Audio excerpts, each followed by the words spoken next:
Let's begin by looking at the background of Lingad v. People, a landmark case decided by the Philippine Supreme Court in 2022.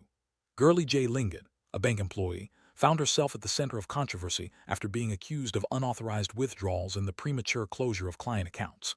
These actions led to charges of qualified theft and subsequently money laundering under Section 4A of the Anti Money Laundering Act.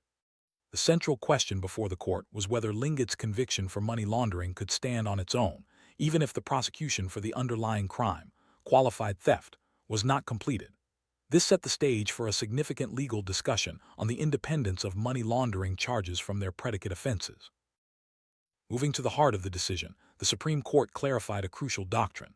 Money laundering is a distinct crime, but it is still necessary to prove the elements of the underlying unlawful activity beyond reasonable doubt.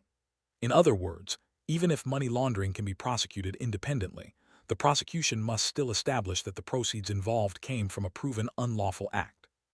In Lingad's case, the court found that her acts of siphoning funds and disguising them as legitimate transactions satisfied both the predicate crime of qualified theft and the offense of money laundering. This dual satisfaction of legal requirements was key to upholding her conviction. Finally, let's consider the broader impact of this decision. The Supreme Court's ruling in Lingad v. People reinforces the evidentiary standards required in financial crime cases. By affirming that convictions must be based on solid proof rather than mere suspicion, the court balanced the state's interest in combating money laundering with the constitutional guarantee of due process. This decision is significant for the Philippines' legal landscape, as it strengthens the anti-money laundering framework while ensuring fairness in criminal prosecutions.